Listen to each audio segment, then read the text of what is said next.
So the first thing to get the law of attraction working in your life is to feel grateful for everything. So, wake up each day happy? Yes. So you wake up and you're grateful for everything that ever happens to you, no matter how bad it seems. Because our belief system, how we're brought up, is to think that, oh, that's a bad situation. That's a negative situation. But what we've got to do is change it around in our head and go, well, what can I learn from that? Or, gee, that might have delayed me a little bit, but my day is still going to continue. You know? Yeah. Be grateful for a change in your life, maybe. Well, let's change my morning, if you drop something, you know. So you try and change it around because our belief system controls our every thought, action, feeling, everything. So if we can change how we see the world, then everything becomes happier. So you have a level of happiness. So that's the first thing you've got to think about. So as I say here, if you get bills, your initial reaction is, oh no, I've got to pay another bill. But change around and say, well, that bill meant that I got internet this month, or I got power this month. So you're grateful for power and grateful for the internet, and it just happens to be a method of exchange to get that service. So you change your viewpoint on the value of something. Okay? The second thing is to choose positive feelings in no matter what the situation, no matter how negative you might think the situation is going to make you. This is very hard if you're feeling depressed about things in your life. You've got to try and see the positive in the negative.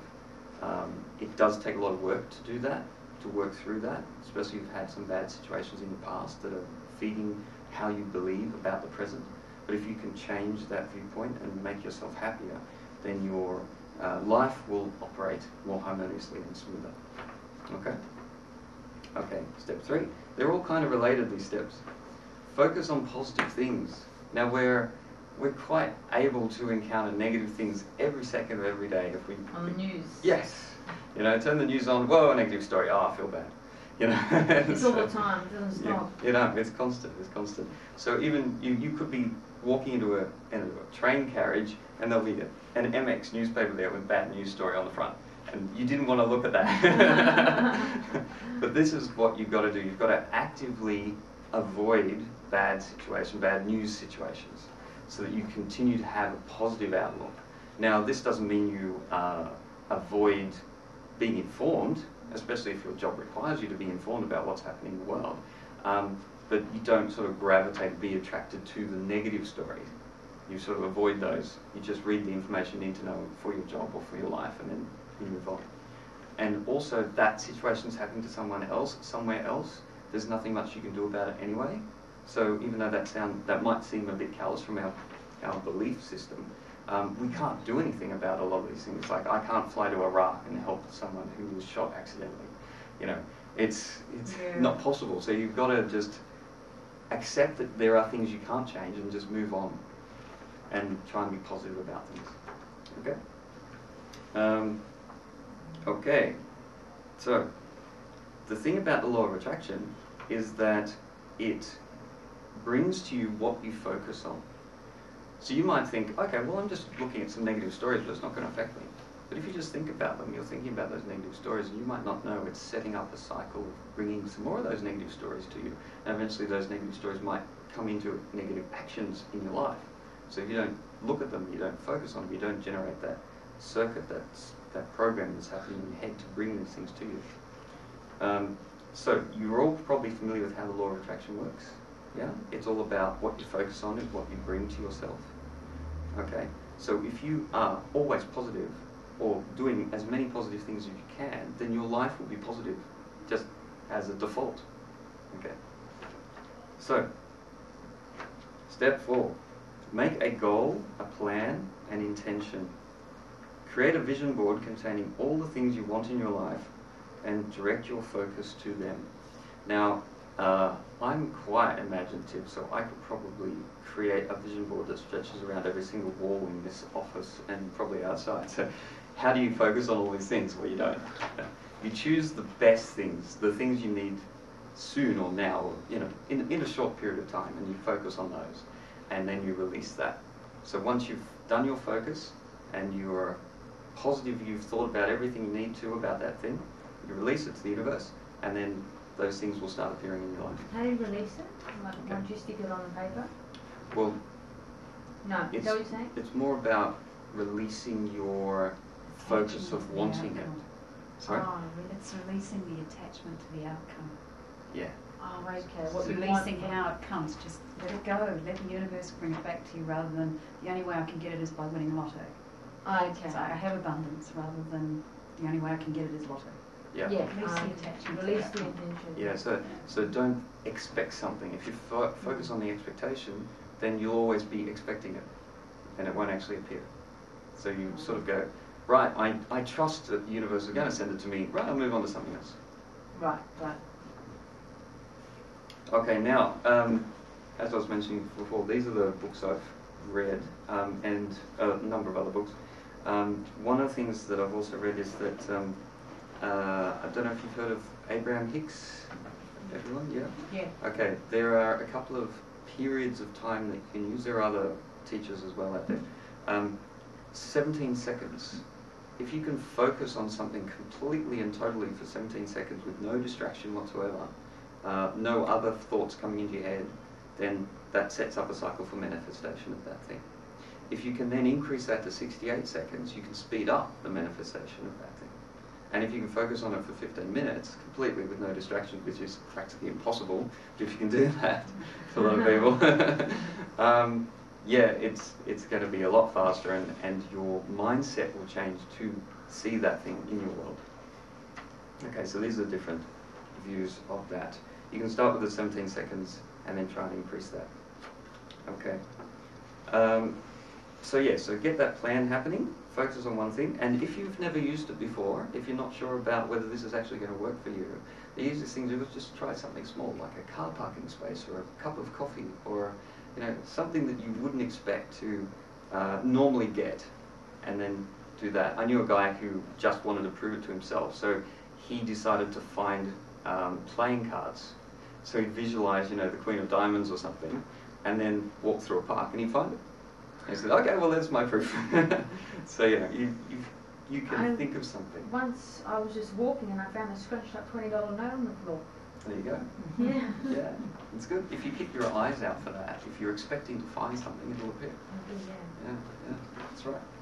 Okay, step 5 is something that's kind of glossed over a lot in a lot of things I've been reading, but really this is the main thing that's going to get you what you want, which is you need to follow your passion, your joy, your bliss. Now all these lead to step 5. If you're happy, if you've changed your life to be happy, if you've got rid of all the negativity, you've got rid of all those problems in your life that allows you to be happy, and happy all the time, then synchronicity starts to appear in your life. Things start happening for you because you're following your passion, you're following your bliss. You're doing what you love. And that's what is going to bring a lot of abundance to you. So if you are stuck in a dead-end job and you're really unhappy, and the only time you can follow your bliss is like 5 o'clock on a Sunday afternoon, you need to change that. Because otherwise your life is going to just stay the same. Okay. Step 6, take action. There's a scene in the movie The Secret where there's a guy sitting in his lounge room thinking about his new car. And he's just pretending, he's visualizing. The thing is, he's not actually doing anything. He's just sitting in his lounge room thinking about the car is not going to drive through the house. Well, it could, but it's not how we want it. That's right. Yeah, he could sit there for, I don't know, a couple of years and it will happen. That's right. Some guy drives. Forgot to turn the corner. Exactly. Straight in the house. Here's your car. So the big thing is to take that action. Go out and do something about what you want. So, yeah, he wanted that car, so he should be visiting dealers every day and looking at what's available and making and discussing with people and talking about it to people. And he'll meet someone who says, that car you want, you can't afford. Well, I've got a second-hand version that's perfect, and at this price you can afford. He gets what he wants. Okay. Or he could even have someone give it to him as a gift. Step 7 is a big one. Okay. Once you've got everything all sorted out with all positive and happiness and getting abundance in your life, you have to allow things to come to you. And I like to say, so many people want more money, more gifts, more love, but when it is offered to them, they say, oh no, I couldn't possibly. You know, oh, no, no, no, no. We do this automatically, don't we? Yeah. Just to be polite a lot of the time. We couldn't have this. Yeah, oh no, this is too much. No, I couldn't do it. You know, so we have to allow that. We have to accept that gratefully, even if we might feel uncomfortable about that. We have to allow that. Yeah, you have to be very grateful for it. Okay, so these are the basics. So are you all familiar with this? You've been using these? A little bit, but not much. Yeah. Okay, so let's go into what I call +1. Law of attraction +1. The stuff that isn't usually covered in the basic seminars or the movies and stuff like that. Okay. Create opportunities for synchronicity. Do you know what I mean by synchronicity? In timing with your mind and your body, or with the universe. Yep. Yep. Allow trust. Yep. That's right. Trust in yourself. Don't doubt yourself. Go out there and follow your passion, follow your bliss, follow your excitement, and allow situations to appear in your life that will present things to you the way you least expect it. Because if you expect it, it's probably not going to happen. So, I'll just read this. One thing that's not discussed much in law of attraction circles is the amount of synchronicity in your life that begins to appear as soon as you start being grateful for everything and focusing on what you want. Synchronous events lead you to the place you need to be, even though the route may be circuitous. Let's say last night you put out a request for a new love in your life. Imagine you wake up next morning before your alarm and decide to get up anyway. You turn the TV on earlier than you usually do. You see an ad for an event that is in a park area not far from where you are. You decide to check it out, run into a friend who introduces you to her friend, and suddenly you're on a date with them. This is how it works. It's not like, I really need to meet someone, and then they appear at your door. It's all about meeting and going in this long, circuitous route all over the place. You'll make, in some situations where you really want something big to manifest, you might have to make about 50 to 100 different connections before it happens.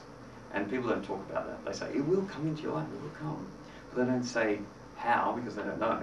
And they don't say what path you need to take, because they don't know.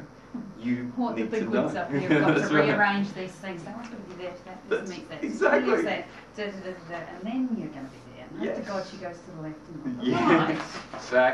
exactly how it works. Exactly. So, so who is allowing synchronicity to happen in their life? Anyone? Yes, you are. Yeah. What synchronicity was there? So where things happen You trust. within your normal. Trust, it, just with destiny and that, is it? For some reason, I'm here tonight and I have no idea why. But I just trusted. Someone threw this at me and I went, that's bizarre. Maybe I'll just follow that randomness. If the train's at the station, I'm on that train. Which meant that I was back in the city, so I'm here and I have no idea why. But I don't care. It's not that I don't care, it's that I just trust. There's got to be something here, whether I know it or not, but that's to me synchronicity. And also you need to be excited about it or enjoying that something. idea.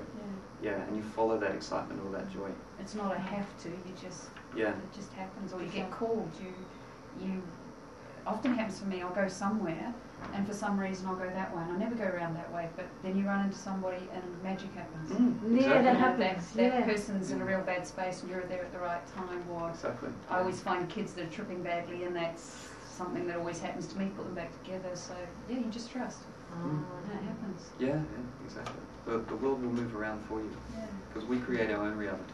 And if you miss that train, well, there was a reason you missed that train. That's right. Yeah. Just allow. Does that make sense? Yeah. Yeah. Cool. Okay, make time for play. Who makes time for play? Anyone? Sanity Time is play. to maybe give myself a treat or something like Yeah, that. that's good. Yeah. Yeah, exactly. Festivals. Festivals? Yeah. Camping. What do you do to play? Dinners. Well, I'm here tonight, so to me this is like really enjoyable and it's fun to Cool. be in this environment. That's great. Going on a dinner Mm-hmm. with some people in a social group. Yeah, that's a form of play. Yeah. Going to the gym. Going to. God, I don't see that as play. Yeah, I wouldn't say. Yeah, not lately though. It's a bit hard work, but the theatre is quite nice. I like Yeah, yeah, that's good. Yeah. So the idea is we have to relax. We have to as you say. You book a creativity night with yourself. Yeah. Throw the TV out, and then you have room for I don't playing. even have a TV. Do I? I don't. Oh, very smart. I know what's going on in the world, and that is avoiding. That's when they go to you, that's oh, do perfect. you realise Christchurch had a massive earthquake? I'm like, it has?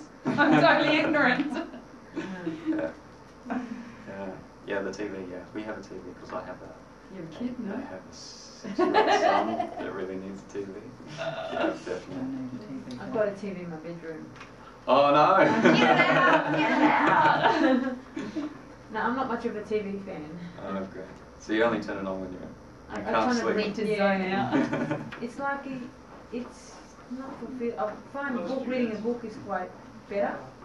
You put the music on, relax. Book's good. Yeah. Yeah.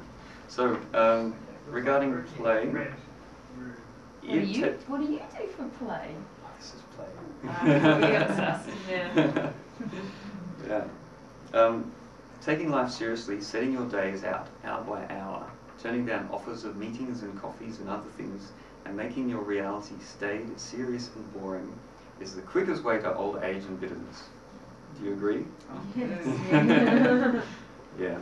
So if sometimes when we're running a business, or we have to attend those meetings sometimes. It's so necessary. But if you can add some flexibility into that, like the client you're meeting may be on the same wavelength as you, exactly, or make the meeting more playful, more enjoyable. Yeah. So yeah, it can be hard to do that in a business situation. So you try and get all that in your personal life to happen. Okay. Follow that urge to just go for a walk in the park. Yes. Now, have you noticed how synchronous children are? Has anyone that's noticed? brilliant. They are. They control reality, don't they? Brilliant. Yeah. Have you noticed? No. Okay, well, I'll give you an example of my son being synchronous. He, sometimes I'll wake up and I'll have this thought of taking him out on a Sunday. I'll take him, I like to go to coffee shops, and I'll take him with me, so I'll buy him a chocolate milkshake or something. And so we decided on a whim to go to Summer Hill. I knew there was a park there somewhere that I'd never been to, and I wanted to take him there. So I thought, okay, let's do that. So Sunday morning, woke up, I said, let's go to the park. He was already ready, he usually sleeps in. I'm like, okay. I see, someone's been sending me thoughts while I'm asleep. And anyway, so get in the train, get off at Summer Hill, go and have a coffee, and he had his milkshake. And then I said, okay, let's go find this park. I'm sure that it's going to be something interesting. So we go there, and it had actually just been finished. They put in new swings and everything, and it looked great. And I got newspaper out and read, and I said, go and enjoy yourself. Play. So he goes to play, and he comes back, and I say to him, I said, okay, time to go. This is about an hour later, and he says, okay, I just want to tell my friend Luca that that we have to go. And I went, okay, has he got an imaginary friend now? Because Luca lives up the coast. He doesn't live in Sydney. Anyway, I said, okay. So I went out and I saw Luca's father there. And I saw the kid there, and I went, how is this possible? Yeah. And anyway, apparently the father of Luca had decided that this was his time to come down to Sydney, and he just Suburbs he picked Summer Hill. He's picked Summer Hill, and he picked the park to take Wow, Luca to, and they'd never been to it before either. Yeah, that's what I love. That's synchronicity. And That's, I just went, okay, this is definitely a story I've got to tell people. That's Anyway, magic. and then my son said, I just got to say goodbye to Dahlia as well. I said, no!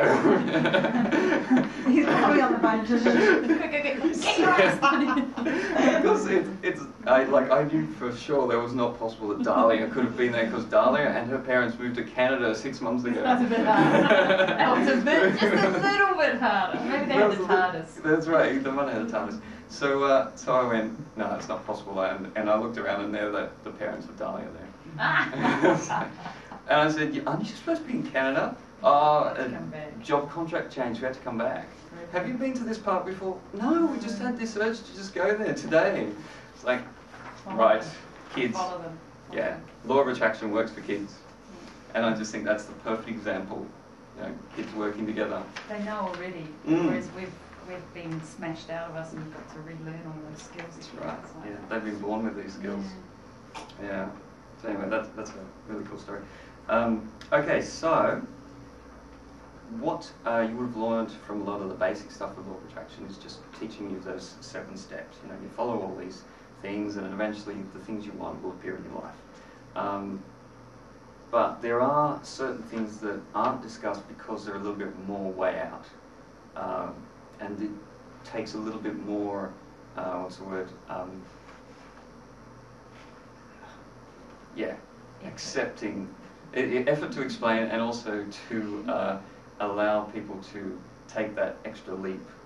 Okay, who knows we all have a higher mind? Yeah. Yeah, you know you've got a higher mind? Do you know this? The unknown. Yeah, yeah. So basically there's this higher version of ourself. What we have here that we feel is just one tiny little shard of who we are. Our big self is out there somewhere looking over us, looking down. As you mentioned before, looking down and saying, hoping they don't It's get just tweaking. That's right. Humans So are we've the got weirdest things. we've got this higher person watching out for us. It's not something to be afraid of because it is actually us. It's just that our human brain is not capable of fitting all of us in here. So think of it when you're a baby, you know your entire soul when you're an adult was in that baby, but the baby had to grow up and the soul had to sort of integrate into the body and you became an adult, right? But as a baby you couldn't do anything. But the whole person was there. They just had to learn things. Yeah. So it's like that. We are like this baby and we can't get our whole soul into this body. So think of it yourself, if it helps, think of yourself as another version of yourself watching you and helping you out. And when you say, I want to move to a new house in a better suburb, I hate the suburb I'm in, I'm going to focus on the positive aspects of a new house in a new suburb. Your high mind says, excellent, I'll help you with that. And then it says, and then he goes, he or she goes, okay, let's see, influence, go and have a coffee with your friend. And then you go and have a coffee with a friend, and the friend says, you know, my friend just moved to this area, you should check it out. You go and check it out, it looks really great. You see there's a place that's got the sign up for leasing. You go, wow, I'll check that out. Yeah. So what we look at, or what our high mind looks at, is pushing us in the right direction. And sometimes, of course, we don't listen. We go, well, no, I've got this important meeting to go to. I'm not going to have a coffee with my friend. So you miss that meeting. That meeting doesn't happen. You don't have that situation. You don't go to that suburb.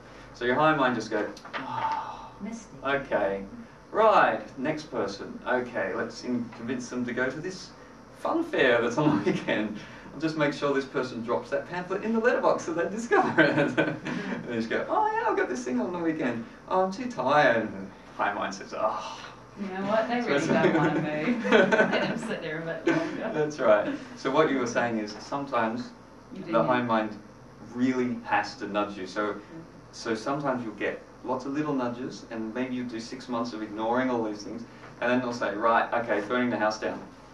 Yeah. Forced them Just some bad situation is forced on you, and you have to change and go, and then you get what you want. But it's at a worse situation to get what you want. It's better to try and listen to, as in, if your house burns down, that's a bad she could way have of lost getting everything, as opposed to, I moved out 3 months ago. Does it mean that sometimes a bad situation has to happen for you to notice your higher self?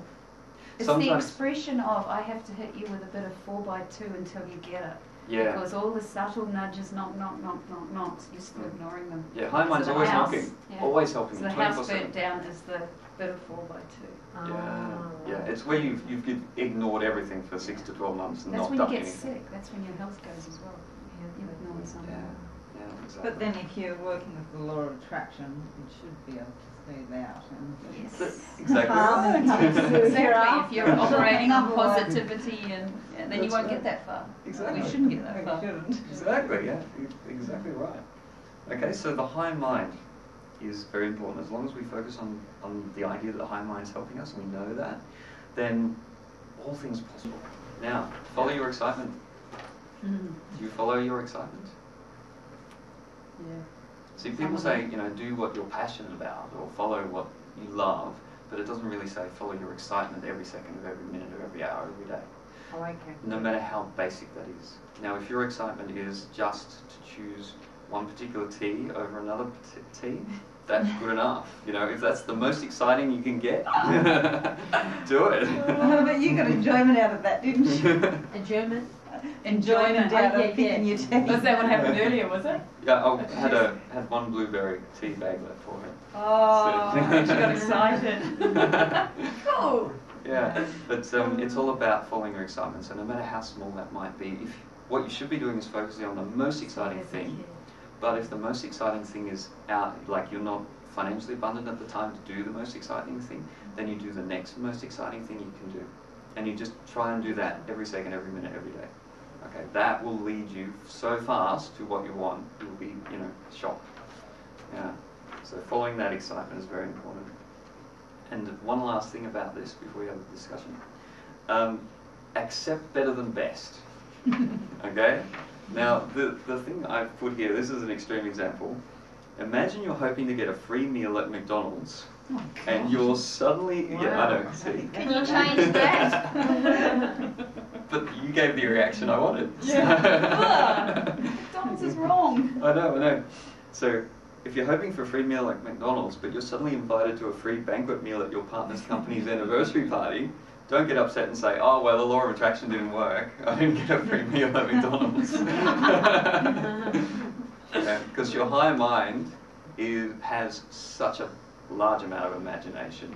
We are still limited by our brains, no matter how good our brains are. The humanness of us. The humanness of us is going to stop us imagining how big the high mind can imagine. So, you know, obviously no one's going to be hoping for a free meal at McDonald's, but you know, you think of something really, really big that you want, and the higher mind goes, oh, that's so small, I can do better than that. We'll direct it this way.